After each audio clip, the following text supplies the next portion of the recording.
In this video, I'll be providing you with an up-to-date status report on all HIP-19 approved hotspot vendors for the Helium network, and we will look at what's happening in terms of shipping and production for all these vendors.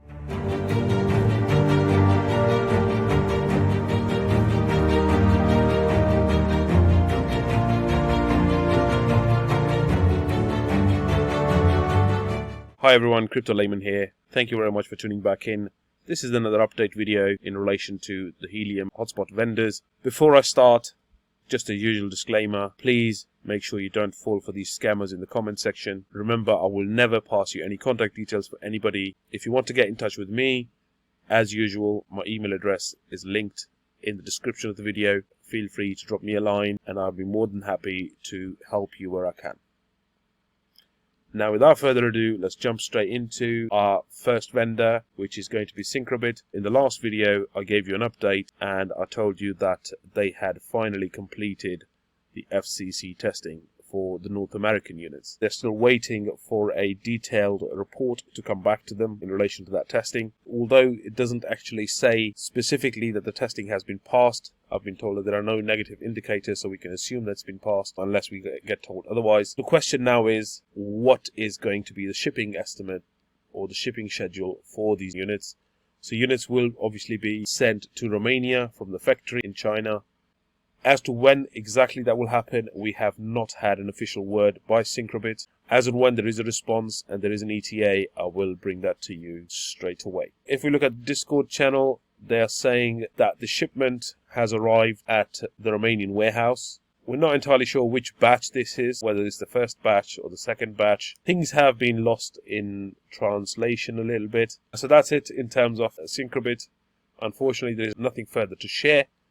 But rest assured, if there is anything further that comes to light, I will bring you the news straight away. Now we'll look at Nebra and we'll look at what the news is there. As I mentioned in the previous update, Nebra have given us a further breakdown of what is happening in terms of production of these units, and they have given us estimates as to when these units are supposed to ship.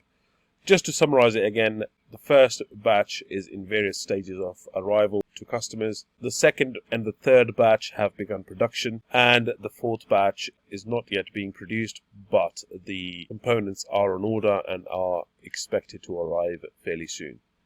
Now, the anticipated shipping time for the indoor and outdoor miners for batch 2, they are supposed or anticipated to ship this month sometime. Again, we don't know exactly when this month. Batch number 3 will ship probably towards the end of June, even though it says June. Batch 4, no components have arrived yet, and it's not even in production yet. So they are saying that will ship in July. So that's it in terms of Nebra. Unfortunately, there's nothing further to add, and we will now move on. We'll now look at the LongAP miner, which is the LongAP 1. They've given an indication that they will be doing a controlled release, and they will announce the sale date only 24 hours or less before the sale. They are saying that yes, they have protection against bots, so people can't automate the checkout process. They are confirming that one cannot create an account beforehand, so that is not a possibility. Although they have already said that they will be accepting credit card payments, they've now said that they will give us the exact payment methods acceptable to them just before they announce the date for sale. So that's it in terms of LongAP. Unfortunately, again, there's not much else to share. There's not much else in terms of news. Right, we'll now look at Kerlink. So the Kerlink miner is being sold via the CalChip Connect website. It's one that you can pre-order.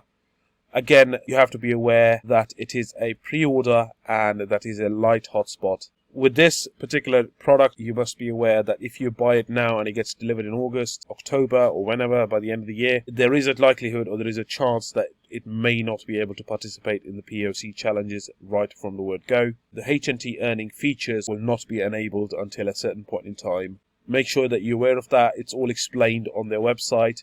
So you can either go onto kerlink.com, which is their official URL, but when you click on these products, it takes you to CalChip Connect's website, which is calchipconnect.com. Unfortunately, no news on shipping. Again, just says that it will start shipping for European units starting fall of 2021, I assume that because they are being managed and sold by CalChip Connect, they are also suffering with the component delays that CalChip are suffering with generally. So there we go. That's it in terms of Kerlink. Now we'll briefly touch on Dragino. This is another gateway product. There has been a little rumor in terms of its capability of taking part in proof of coverage challenges. That I can confirm was only a rumor and has been debunked, and it has now been confirmed that this is a data transferring gateway only, and this will only be earning HNT through data packet transfers. So do not expect this device to take part in POC challenges. So this, I would say, is a data gateway device, so you can transmit data, but it does not provide any coverage to the network. Unfortunately, I can't provide you much details in terms of shipping, etc., because there is no designated channel for them to communicate that information to us. So that's it in terms of the Dragino. We'll now move on. Now we'll look at CalChip Connect, and last update was due 2 days ago on the 9th. However, there hasn't been an update since the 2nd of June. That is because they've already said that they've allocated all the animals that they could allocate, and unfortunately there are no further updates. So now we talk about Bobcat, and Bobcat, like clockwork, have announced the 7th batch today, and it is stated they're going to be fulfilling EU orders up until order number 124,101, and the US frequency cutoff order number is going to be 121,410. These are going to be orders placed between the 12th of April until the 18th of April for the EU orders, and the 12th of April to the 17th of April for the US orders. So there we go. That's Bobcat Batch 7. So congratulations if yours falls into that category. Just to let you know, last cutoff was 115,000. So it's, by the looks of it, it's roughly sort of 10 odd thousand orders processed, order numbers processed. That doesn't necessarily mean that there are 10,000 units in this order. How many actual units are in this batch, we don't really know. But anyone who ordered between those dates, which is the 12th of April to the 17th of April, is definitely getting theirs sent out in the next week or so. So that's it in terms of news. Thank you very much for tuning back in. Look after yourselves, and I'll speak to you soon.